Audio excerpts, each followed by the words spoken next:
नमस्कार, मी जाई आपल्या सर्वांचं खूप मनापासून स्वागत करते जाईज रेसिपीमध्ये। न्यू इयर असो, ख्रिसमस असो किंवा कोणाचा वाढदिवस असो, जर तुम्हाला कोणताही केक अगदी लास्ट मिनिटमध्ये बनवायचा आहे आणि ज्यामध्ये तुम्हाला खूप जास्त मेहनत करायची नाहीये, खूप जास्त सामान वापरायचं नाहीये, तर तुम्ही फटाफट माझी ही हेल्दी सुपर टेस्टी केकची रेसिपी बनवू शकता। आणि हा केक आपण कढईमध्ये बनवू, कमी खर्चामध्ये बनवू आणि विशेष म्हणजे कमी साहित्यामध्ये सुद्धा बनवू।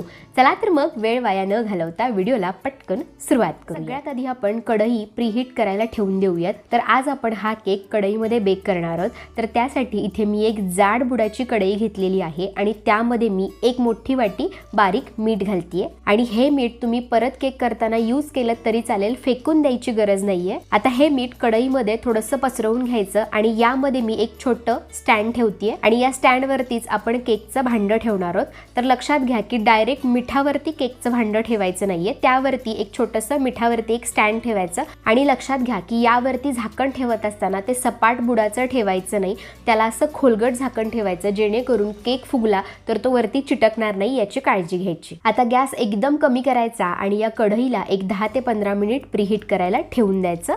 तर आता आपली कढई गरम होतीये तोवर आपण केकचं बॅटर तयार करून घेऊ। तर या केकमध्ये आपण कोणताही मैदा किंवा गव्हाचं पीठ वापरणार नाहीयोत। तर हा केक आपण आज पार्लेजी बिस्किटापासून बनवतोय। तर इथे मी हे 4 पार्लेजी बिस्किटचे पुडे घेतलेले आहेत। तर इथे मी जो पार्लेजी बिस्किटचा मोठा 90 रुपयेवाला पुडा असतो त्यामधील इथे मी हे 4 बिस्किटचे पुडे घेतलेले आहेत। जर तुमच्याकडे 10-10 रुपयेवाले बिस्किटचे पुडे असतील तर तुम्ही 3 बिस्किटचे पुडे घ्या। आता हे सगळे बिस्किट्स आपल्याला या पॅकेटमधून खोलून या मिक्सरच्या भांड्यामध्ये घालून घ्यायचे आहेत, कारण या सर्व बिस्किटांना आपल्याला मिक्सरमधून एकदम बारीक असं वाटून घ्यायचं आहे, त्याची एकदम फाईन पावडर तयार करून घ्यायची आहे। तर हे बघा, इथे मी हे सर्व बिस्किट्स या मिक्सरच्या भांड्यामध्ये घालून घेतलेले आहेत। जर तुमच्याकडे मिक्सरचं भांडं छोटं असेल तर तुम्ही 2 बॅचमध्ये हे बिस्किट्स बारीक करून घेतलेत तरी देखील चालेल। आता यामध्ये आपण 4 मोठे चमचे साखर घालायची आहे, म्हणजेच अर्धी वाटी साखर घालायची आहे। तर साखरेचं प्रमाण तुम्ही तुमच्या आवडीनुसार कमी जास्त करू शकता, कारण पार्लेजी बिस्किट हे चवीला थोडेसे गोडच असतात।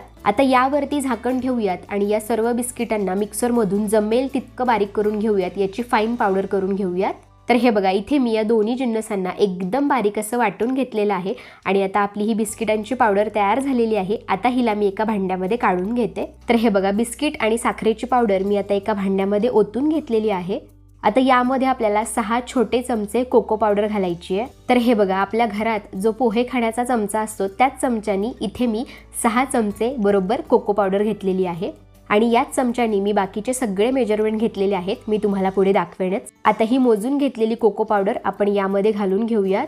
तर आता मघाशी सांगितल्याप्रमाणे याच चमच्याने मी बाकीचे सगळे साहित्य मोजून घेतलेले आहेत ते आपण बघूयात। तर मघाशी दाखवलेल्या चमच्यानीच इथे मी बरोबर 6 चमचे तेल घेतलेलं आहे। तर हे तेल जे आपण स्वयंपाकामध्ये वापरतो तेच तेल इथे मी वापरलेलं आहे आणि इथे मी अगदी चिमूटभर मीठ घेतलेलं आहे। तर मिठाने केक छान फुगला जातो आणि त्याचसोबत इथे मी एक छोटा चमचा बेकिंग पावडर घेतलेली आहे आणि ही बेकिंग पावडर देखील मी मघाशी त्याच चमच्याने मोजून घेतली होती आणि त्याचसोबत यामध्ये अर्धा छोटा चमचा खायचा सोडा घालायचा आहे।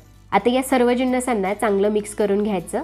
तर हे बघा, इथे मी या सर्व जिन्नसांना चांगलं मिक्स करून घेतलेलं आहे। आता यामध्ये आपण दूध घालून घेऊयात। तर इथे मी सुरुवातीला बरोबर 1 वाटी दूध घेतलेलं आहे। तर या मिश्रणामध्ये आपण थोडंसं दूध घालत आपण हे केकचं बॅटर तयार करणार आहोत। तर दुधाचं प्रमाण थोडंसं कमी जास्त होऊ शकतं। तर सुरुवातीला इथे मी अर्धी वाटी दूध घातलेलं आहे। तर दूध तुम्ही इथे कोणतंही कच्चं किंवा उकळून थंड केलेलं गाईचं, म्हैशीचं कोणतंही दूध तुम्ही इथे वापरू शकता। तर थोडंसं दूध घालून आपण हे केकचं बॅटर तयार करून घेऊ।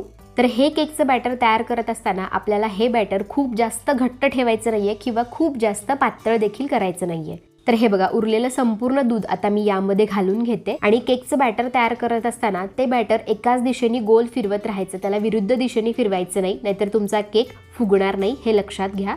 तर हे बघा, उरलेलं संपूर्ण दूध मी यामध्ये घातलेलं आहे, म्हणजे बरोबर 1 वाटी दूध आपण यामध्ये घातलेलं आहे। तरी पण हे बॅटर मला थोडंसं अजून घट्ट वाटत आहे, त्यामुळे इथे मी अजून अर्धी वाटी दूध घेत आहे आणि ते अर्धी वाटी संपूर्ण दूध मी यामध्ये घालून घेतेय। म्हणूनच मी तुम्हाला आधी सांगितलं होतं की आपण हा बिस्किटांचा केक बनवतोय, त्यामुळे दुधाचं प्रमाण थोडंसं कमी जास्त होऊ शकतं। आता हे दूध या बॅटरमध्ये आपण परत एकदा चांगलं मिक्स करून घेऊया। तर हे बघा, आपलं हे केकचं बॅटर तयार झालेलं आहे आणि एवढी कन्सिस्टन्सी हवी आहे आपल्या बॅटरला। प्रकारला, खूप जास्त घट्ट किंवा खूप जास्त पातळ देखील करायचं नाही. आणि इथे मला बरोबर 1.5 वाटी दूध लागलं हे बॅटर बनवण्यासाठी. तर हा केक तुम्ही जर ख्रिसमससाठी किंवा न्यू इयर साठी बनवत असाल तर यामध्ये थोड्याशा बेरीज तर घातल्याच पाहिजेत. तर इथे मी जे माझ्या घरामध्ये अवेलेबल होतं तेवढे थोडेसे ड्रायफ्रुट्स इथे मी घेतलेले आहेत आणि ते वाटीच्या प्रमाणात बरोबर अर्धी वाटी आहेत. आता हे सर्व ड्रायफ्रुट्स आपण या केक मध्ये घालून घेऊयात आणि याला परत एकदा चांगलं मिक्स करून घ्यायचंय. आणि तुम्ही बघू शकता आपलं हे केकचं बॅटर तयार झालेलं आहे. आता या बॅटरला आपण केक टिन मध्ये ओतून घेऊया. तर इथे मी हा चौकोनी आकाराचा केक टिन घेतलेला आहे. जर तुमच्याकडे असा चौकोनी आकाराचा केक टिन नसेल तर तुम्ही कुकरच्या भांड्यामध्ये देखील हा केक बनवू शकता.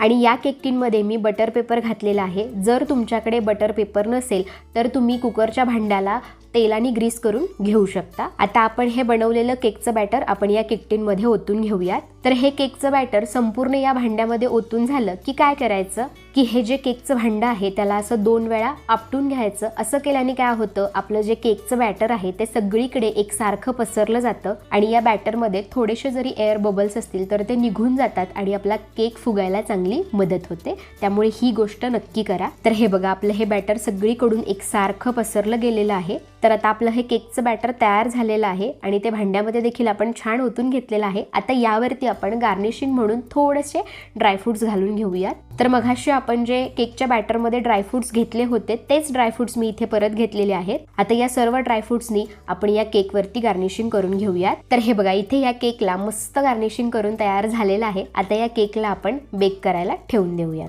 तर हे बघा इथे आपली कढई देखील चांगली गरम झालेली आहे. आता आपण झाकण काढूयात. आता हे केकचं भांडं आहे ते अलगद हाताने आपण या कढईमध्ये ठेवून देऊया. तर लक्षात घ्या की कढई खूप गरम असते त्यामुळे काळजीपूर्वक हाताला चटका बसणार नाही अशा पद्धतीने तुम्ही यामध्ये हा केक टिन ठेवून द्या. आता काय करायचं, आपले जे 2 गॅसचे बर्नर असतात, एक छोटा आणि एक मोठा, तर जो मोठा गॅसचा बर्नर असतो त्या गॅसवरती ही कढई ठेवून द्यायची आणि त्या गॅसची फ्लेम एकदम कमी करायची आणि या केक वरती झाकण ठेवायचं आणि या केकला 45 ते 50 मिनिट बेक करायला ठेवून द्यायचं. तर साधारण एक 40 ते 45 मिनिटात हा केक शिजून तयार होतो.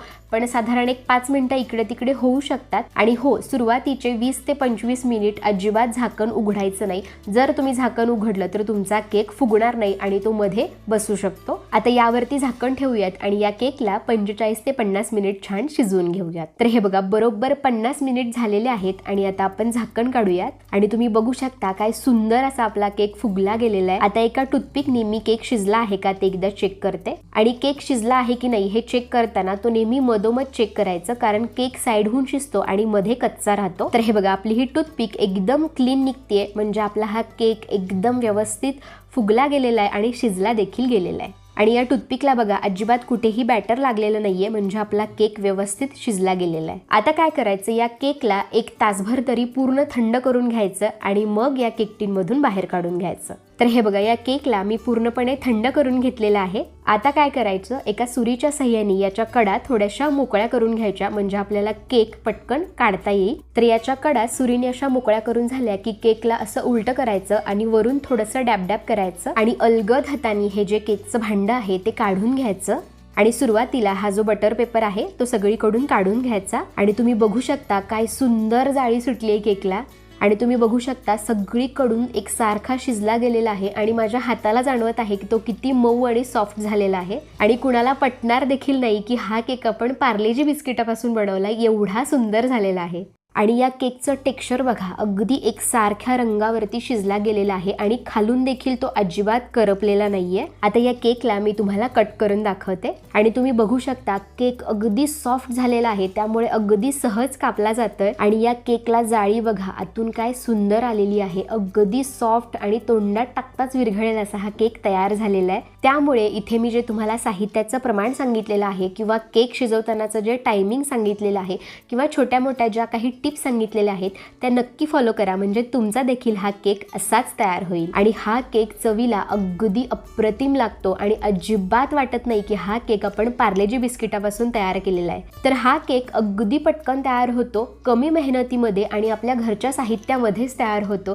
त्यामुळे तुम्हाला मनात येईल तेव्हा तुम्ही मुलांसाठी हा केक बनवू शकता. जर तुमच्याकडे घरी कोणाचा तरी बर्थडे आहे, मुलं खूपच हट्ट करतात की आई चॉकलेट केक कर, चॉकलेट केक कर, तर हा एक केकचा पर्याय तुमच्याकडे उत्तम ठरू शकतो. आणि फक्त इथे मी ज्या ट्रिक्स आणि टिप्स सांगितलेल्या आहेत त्या नक्की फॉलो करा, म्हणजे तुमचा केक देखील असाच जाळीदार, स्पॉन्जी आणि तोंडात विरघळणारा असा तयार होईल. तर कसा वाटला आजचा हा व्हिडिओ हे मला कमेंट बॉक्समध्ये नक्की सांगा. आणि माझा व्हिडिओ आवडल्यास व्हिडिओला लाईक करायला अजिबात विसरू नका. आणि हा केकचा व्हिडिओ तुम्ही तुमच्या मित्रमैत्रिणींसोबत, नातेवाईकांसोबत जरूर शेअर करा. आणि पुन्हा भेटू अशा छान नवीन व्हिडिओसोबत. तोपर्यंत धन्यवाद.